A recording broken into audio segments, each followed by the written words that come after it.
Dan malam ini baru mau bahas. Dan malam ini kita akan sesuai dengan feedster yang udah disebar oleh teman-teman Shift Media. Saya akan coba sharing sedikit dari, saya yakin di sini bukan saya doang yang pernah ke Jepang, dan saya mah juga baru beberapa kali doang. Pasti ada teman-teman yang mungkin udah bolak-balik ke Jepang. Agak-agak bete dikit, ke Jepang gitu. Ada yang kayak gitu mungkin ya. Ada yang pengen belanja bawang ke Jepang. Ada yang kangen udon ke Jepang. Pengen makan udon ke Jepang aja. Padahal udon banyak di sini bertebaran, tapi pengen yang asli, yang dari Jepang misalnya. Ada yang setiap winter ke Jepang. Ada yang mungkin pernah tinggal di Jepang. Ada yang bahkan sekarang lagi tinggal di Jepang live streaming. Jadi saya bukan bermaksud lebih sok tahu daripada teman-teman. Hanya angle saya kemarin seminggu ke Jepang itu mudah-mudahan semakin menegaskan sebuah pesan yang selama ini udah kita saksikan sendiri, kita dengar dari teman, atau bahkan teman-teman yang di Jepang mungkin ngalamin langsung, tentang moral, akhlak. Kalau di Feedster teman-teman lihat seorang muslim Jepang yang ketika kita nyerahin satu hadiah kantong yang sekarang jadi program Shift itu untuk mengganti kantong plastik kalau kita belanja, terus kita sediain kantong yang kalau itu jadi kayak gantungan kunci, ditaruh di tas, ditaruh di motor. Jadi kalau kita belanja itu bisa pakai itu, nggak usah banyak pakai plastik supaya mengurangi sampah plastik. Ini hanya ikhtiar kecil lah, dan nggak ada apa-apanya dibandingkan yang udah dilakukan banyak komunitas yang lain. Tapi kita ingin terlibat kecil-kecilan. Kita kasih ke dia. Sebetulnya sederhana sih kantong itu. Harganya murah, desainnya biasa sebetulnya. Cuman buat kita sih bagian dari kepedulian gitu ya. Kita serahin nih. Kita serahin sama dia, coba lihat gimana ekspresinya. Kayak nggak pernah ngeliat kantong gituan ya. Padahal kan di Jepang udah banyak yang gitu. Malah saya juga beli di Jepang untuk jadi kayak sampel. Kita bikin gini yuk. Jadi kita di Jepang malah belajar tentang bikin kantong yang lebih bagus, yang lebih murah, dan lebih kayak nyaman aja dipakai gitu, dari bahan yang lebih bagus. Dia tuh kayak nggak pernah ngeliat kantong gitu, kayak tinggal di kutub mana gitu. Begitu kita kasih, gitu kan ya. Kenapa dia kayak gitu? Bukan karena dia nggak pernah lihat itu, karena dia menghargai kita. Ini namanya orang yang syukurnya tuh luar biasa. Makanya disebutkan oleh Kang Yusuf yang jadi sahabat kita di Jepang itu, di Jepang kan ada budaya orang berterima kasih. Berterima kasihnya tuh nggak sekali, berkali-kali. Kalau di situ disebutin siang, makasih ya tadi pagi udah dikasih hadiah ini. Besok, makasih ya kemarin. Lusa, makasih ya bulan lalu. Tahun depan, makasih ya tahun yang lalu. Terus aja diingat kebaikan orang. Sebetulnya teman-teman, ini bukan budaya Jepang saja. Salah sebut lagi. Ini bukan budaya Jepang saja. Jauh 1400 tahun yang lalu, ini adalah sebuah habit, sebuah behavior yang udah diajarin Nabi kepada orang yang beriman. Apa kata Nabi? Kalau ada orang yang berbuat baik kepada kalian, maka balaslah kebaikan itu. Kalau kalian tidak mampu membalas kebaikan itu, maka doakanlah dia seolah-olah kalian sudah membayar kebaikannya. Itu satu cara kita menghargai orang lain. Banyak hadis pastinya. Kalau ada orang yang berbuat baik kepada kalian, maka balaslah kebaikan itu. Jadi kalau dia kasih kita hadiah, balikin hadiah ke dia. Makanya bahasanya tahadu. Bukan ihdi, tapi tahadu. Apa arti tahadu? Saling memberi hadiahlah kalian. Jangan cuma nerima hadiah terus. Saling mentraktirlah kalian. Jangan cuma ditraktirin mulu. Apalagi saling share pulsa atau kuota lah kalian. Jangan cuma minta kuota terus. Ini kan terjemahan praktis ya dari tahadu. Karena saya nggak suka menerjemahin teks Al-Quran dan hadis hanya secara teori. Kita harus mampu menerjemahkannya dalam praktek kekitaan. Kekitaan artinya sesuai dengan praktek kehidupan dailynya kita. Kalau enggak, namanya bukan penerjemah. Kalau enggak, bukan dai, hanya sekedar penerjemah. Dai itu harus bisa membawa idealisme kepada realitas. Itu dai. Dan itu enggak gampang loh.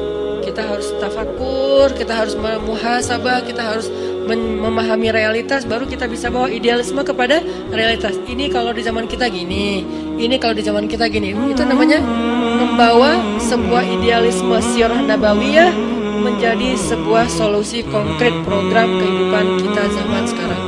Kalau cuman bicara sirah nabawiyah secara narasi, teori, tapi nggak bisa diterjemahkan dalam praktek kekinian, ini sama dengan buku atuh. Apa gunanya bedah buku? Saya dulu ketika kuliah di Mesir, kita pakai buku nih, bawa buku ini ya, dosen ngasih tahu, beli buku ini, kasih tahu referensinya, kita cari di perpustakaan buku, udah gitu di kampus kita bedah. Ngapain bedah lagi kalau udah ada buku? Karena buku hanya menjelaskan teori. Bedah dari dosen ini syarah kalau dalam hadis, tafsir kalau dalam Quran, tahqiq kalau dalam ilmu ilmiah. Itu tujuannya apa? Untuk menjelaskan lagi teori-teori di buku itu dalam bentuk yang lebih konkret. Nah, begitu juga taklim. Kalau taklim cuma saya bahas bahwa Nabi pernah begini, bahwa Nabi pernah begitu, terus zaman kita gimana? Kan nggak mentranslate kan? Nggak menterjemah. Nabi itu misalnya pernah lomba berkuda yang saya share di YouTube, pernah lomba berkuda dari Thaniyatul Wada sampai ke Masjid Bani Zuraid. Zaman kita apa? Bukan cuma berkuda. Ini berarti belum menterjemah sirah nabawiyah. Zaman kita tuh artinya riding, touring, night run kalau buat anak mobil. Jadi games anak-anak yang senang mobil, motor, sepeda dari satu tempat dan berakhir di masjid. Riding lah yang paling sederhananya. Touring kalau bareng-bareng misalnya, itu adalah terjemahan konkret apa yang terjadi di zaman Nabi dengan konteks kekitaan. Nggak harus kita cari kuda baru ngikut sunnah. Kalau nggak naik kuda berarti belum nyunnah. Sehingga ada istilah olahraga sunnah. Saya nggak sepakat dengan istilah olahraga sunnah. Semua olahraga selama nggak melanggar syariat itu nyunnah.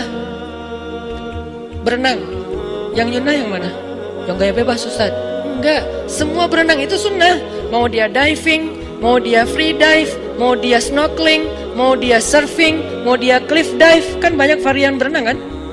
Cliff dive yang loncat dari tebing itu, yang paling pro yang baru diputusin,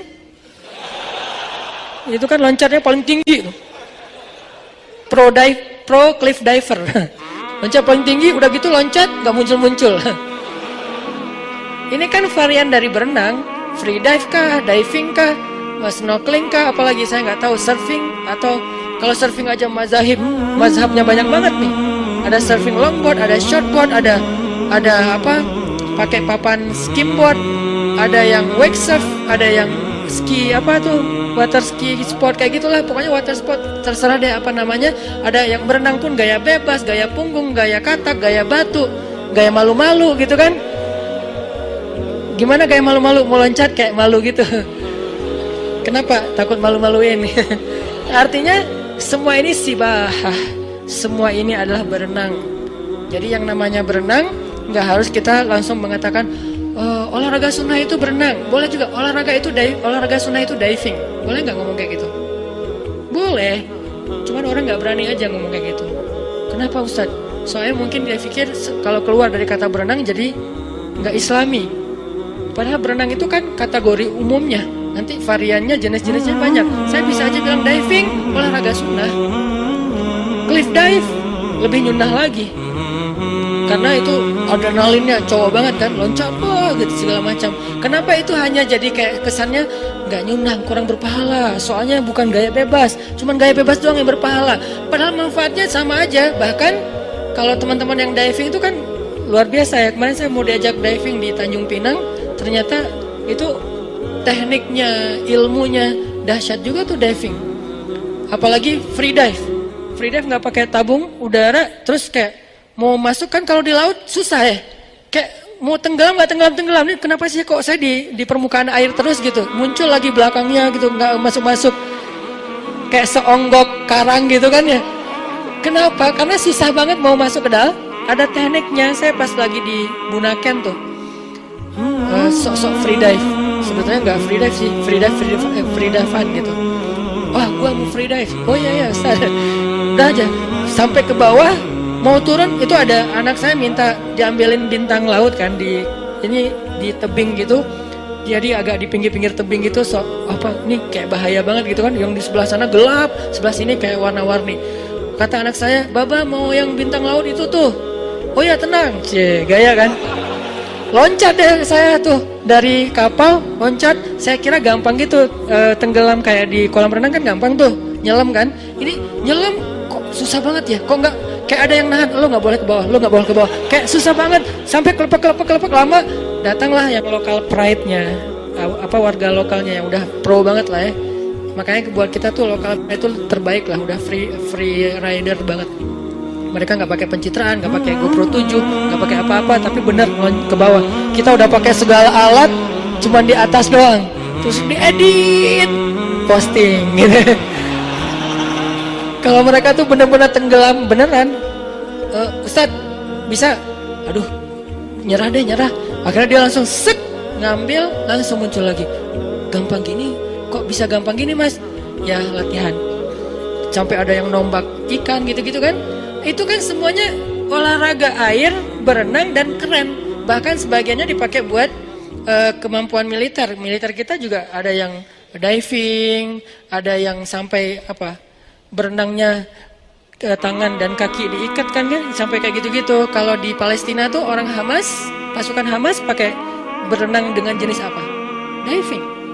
Mereka pakai tabung udara diving dari Gaza tembus ke pangkalan militer Israel. Kan ada dulu serangan yang 10 prajurit Hamas angkatan laut yang Qatar gitu kan, angkatan pasukan Qatar masuk ke dalam, keluar nyerang.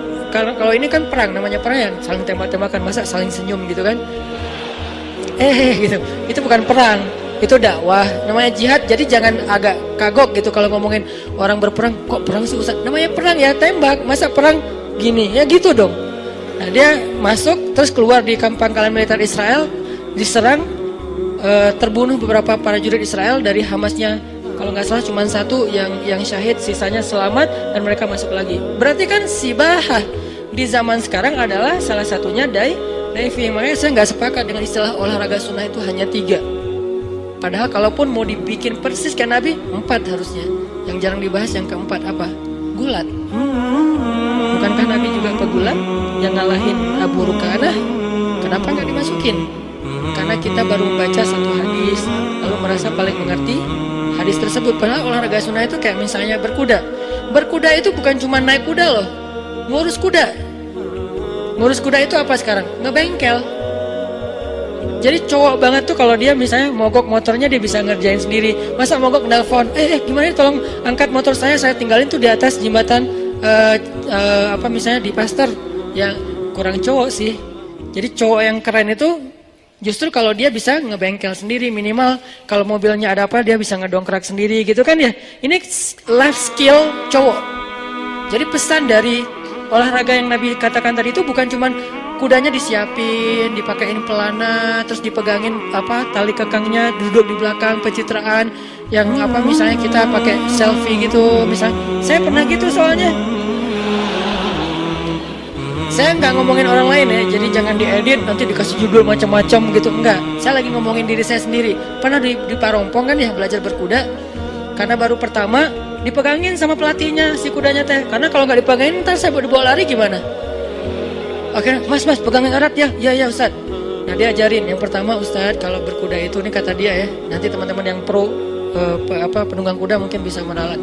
Kata dia kuda itu dia harus kita tuh sama dia tuh harus kayak ngeklik gitu.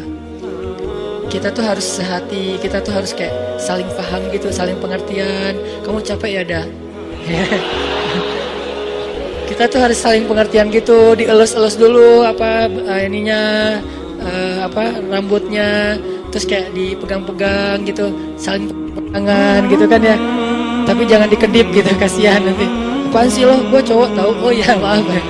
Terus kayak gitu-gitu, udah akrab, udah sehati gitu, baru naik. Dia nggak akan ngerjain. Kalau nggak sehati dikerjain sama dia katanya.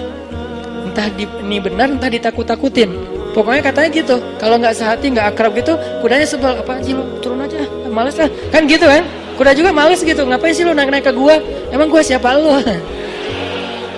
kegeeran kitanya gitu. Makanya kayak ternyata ada ilmunya. Nanti cara sampai ngurus kuda, harusnya penunggang kuda itu kan secara teori dia yang ngurus kudanya sendiri kan. Sama kayak penerjun kan dia yang ngelipat parasutnya sendiri kan, bukan dilipat sama teman, karena itu bahaya sekali kalau dilipat sama orang lain, nggak tahu ada apa, dan dia harus make sure kalau ini udah aman, dan kalau dia nanti buka di udara terbuka, kalau dilipat sama teman bahaya.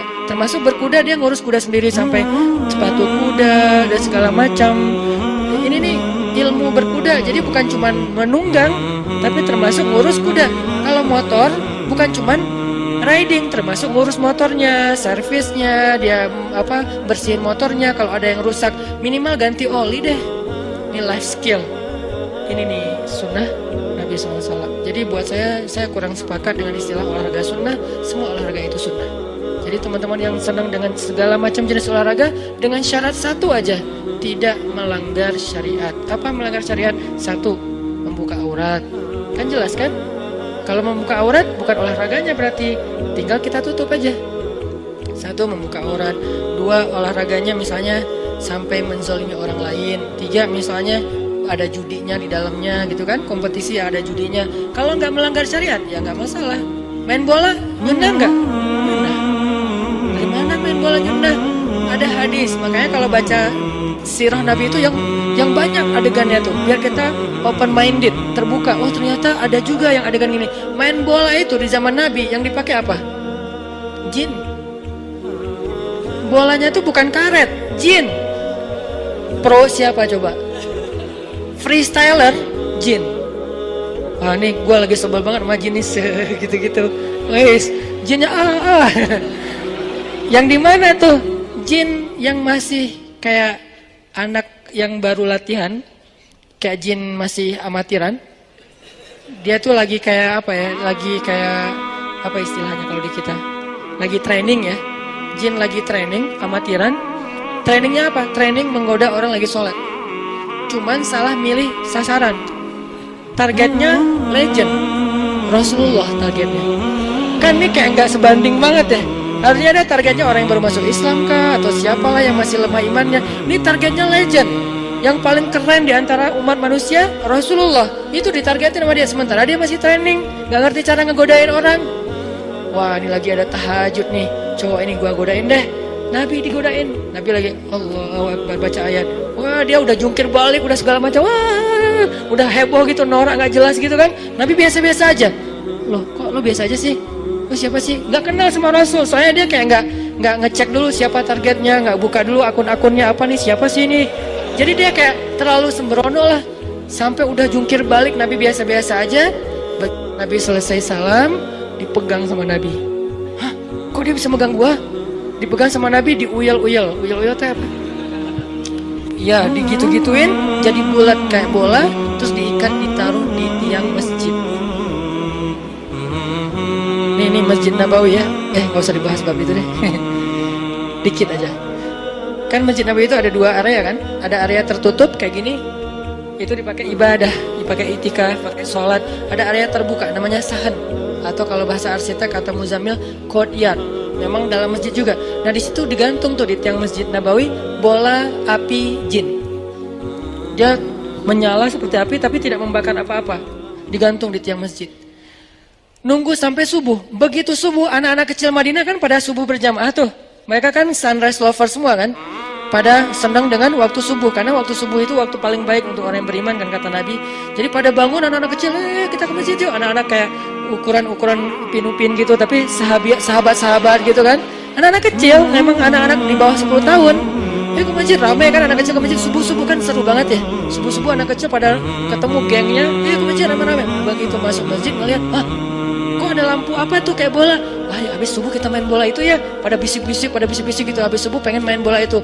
Begitu selesai subuh, Nabi ngambil bolanya dilepaskan. Pergi jinnya. Jangan balik lagi ya. Ya maaf salah target. Pergi aja dia. Kata Nabi apa? Kalau bukan karena doa saudaraku Sulaiman, akan aku biarkan jin ini jadi bola ditendang oleh anak-anak di kota Madinah. Berarti sepak bola udah ada pada masa itu, cuman contoh dalilnya bola api jin. Kalau sekarang mungkin menyambut satu Muharram gitu kan ya, atau menjelang Ramadan kan suka ada kayak kegiatan seru-seruan tuh, sepak bola api gitu kan. Yang buat saya sih itu namanya local pride, salah satu kebanggaan lokal lah, selama tidak membahayakan dan tidak berlebihan sih ya, namanya juga seru-seruan, masa nggak boleh gitu kan, selama nggak ada keyakinan ini api sebelum kita main sepak-sepak kasihan ntar gini-gini dulu, kita nyembah-nyembah dulu, kita ada kayak ritual dulu, enggak sih, cuman main doang, seru-seruan. Itu mungkin asal muasalnya yang tadi. Cuman kalau ini api beneran, kalau itu jin. Kalau jin di zaman kita kan mungkin nggak akan ketendang ya. Kalaupun ketendang nggak ada yang berani juga kali kan kayak, jin, innalillah auzubillahi minasyaitonirrajim, pada lari gitu, ayat kursi keluar, yasin segala macam. Sahabat saking jago nggak pakai ayat kursi, tendangan aja, namanya juga jin. Akhirnya jinnya dilepas sama Nabi. Kenapa dilepas? Bukan karena kasihan, dia tuh harusnya dikasih pelajaran sama Nabi. Cuman kenapa dilepas? Nabi menghargai doa Sulaiman. Apa doa Sulaiman? Ya Allah, beri saya kekuasaan yang tidak Engkau berikan kepada orang setelah saya. Apa kekuasaannya? Bisa menguasai jin. Sebetulnya Nabi bisa aja, cuman menghargai Nabi Sulaiman. Jadi di antara para Nabi kayak saling respect gitu. Ini mah bagian Sulaiman deh. Jangan saya nggak akan ngambil bagian itu. Kalau mau bisa lebih daripada Sulaiman. Sama kayak Nabi Musa membelah laut yang saya sering cerita, Nabi Muhammad membelah bulan. Lebih dahsyat siapa coba? Walaupun sama-sama dahsyat, Nabi Musa belah laut dengan seizin Allah, Nabi Muhammad belah bulan dengan seizin Allah. Bukan yang di bumi, yang di luar bumi, yang jadi planetnya bumi atau di luar angkasa, lebih keren lagi nih. Cuman ya Nabi Muhammad kan tipenya nggak pamer kayak kita ya. Baru apa aja udah, langsung edit lagi, terus kasih back sound di slow motion. Kebayang belah bulan slow motion demi untuk bisa diakui gitu kan, itu mah kita. Tapi saya nggak berani menjudge karena emang ya saya juga gitu soalnya. Main snowboard, yang jatuh-jatuhnya di skip, yang jatuh jangan ditampilin ya. Oh ya Ustaz, yang jatuhnya nggak ada yang kelihatan kecuali yang hadir pada masa itu off air. Kalau yang lihat di sosial media, wah Ustaz jago banget nih, bisa backside terus frontside gitu kan. Itu kan yang bisanya, yang nggak bisanya terguling-guling, kepala terbentur segala macam. Nggak, itu hanya untuk saya dan teman-teman yang ikut. Jadi kalau pengen lihat saya jatuh, yuk ikut bareng. Promo, hard selling. Balik lagi tadi ngomong apa kok jadi kesini? Olahraga. Intinya sih dia tuh menghargai banget pemberian kita sampai arigato kata dia, makasih banyak, apa segala macam. Ekspresinya tuh kayak orang nggak pernah ngeliat apa-apa. Ini namanya menghargai. Makanya Rasulullah SAW mengajarkan kita, kalau ada orang berbuat baik kepada kita, cobalah balas kebaikan dia. Tahadu baru tahadu, saling berhadiahlah kalian, jangan dihadiahin terus. Kita harus mikirin gimana ngebalas hadiah orang. Kalau nggak sanggup, bisa jadi ada orang yang ngasih kita hadiah, emang dia orang yang mampu. Kalau kita balas takutnya buat dia nggak terlalu berharga gitu kan. Kayak misalnya kita dikasih barang branded dan dia mampu beli barang itu dengan harga yang sekian, kita mau balas dengan harga yang sama. Misalnya dia kasih kita misalnya baju branded, harganya misalnya 400.000, kita mau bayar ngasih dia 400.000, asal lebar ya. Kenapa? Orang kos-kosan juga belum bayar. Ini gimana nih? Kalau nggak sanggup ngasih yang sama, maka kata Nabi doakan dia sampai seolah-olah doa kita yang banyak itu sudah membayar kebaikan dia. Nah ini kan sama dengan yang tadi kan, dia ucapin terima kasih sehari, besok juga, lusa juga, minggu depan, bulan depan, tahun depan, terus sampai dia bisa merasa tenang. Saya udah berterima kasih dengan ucapan yang layak buat dia. Gak bisa sekali, bukan oh ya thanks, gak gitu. Makasih ya, hatur nuhun, punya banyak, hatur nuhun gitu kan. Kenapa banyak? Ini sunnah juga nih dalam cara menulis. Mungkin saking sopannya dia, hatur nuhun titik panjang, titiknya banyak lagi. Udah gitu senyum, udah gitu ketawa, guling-guling. Jadi agak alay banget gitu. Tapi ya itu kan ekspresi dia untuk saking bahagianya, walaupun kadang-kadang dikasih sesuatu yang biasa aja. Ini nih, Nabi juga kayak gitu teman-teman. Dikasih apa aja sama orang, beliau tuh orangnya kayak selalu, ini berharga banget buat saya gitu orangnya. Di mana kita dibandingkan Rasulullah SAW? Apakah sunnah ini hanya tersisa di sana, di negeri-negeri orang yang belum beriman? Kenapa mereka bisa bisa mempraktekkan sunnah Nabi lebih baik daripada orang yang beriman. Bahkan orang yang sudah belajar sunnah, sudah belajar hadis Nabi. Kenapa kita mengambil teks dari kata-kata Nabi, tapi tidak meniru perilaku Nabi SAW? Bukankah sunnah Nabi itu ada sirah, ada surah, ada sarirah? Ada sirah perbuatan Nabi, ada surah penampilan Nabi, tapi juga ada sarirah perasaan Nabi. Nabi rasa malu, Nabi rasa sungkan, Nabi rasa nggak enakan, Nabi rasa kasihan, Nabi rasa takut. Semua itu sunnah. Jadi kalau kita nggak ada rasa malu seperti rasa malunya Nabi, kita nggak ikut sunnah sarirah.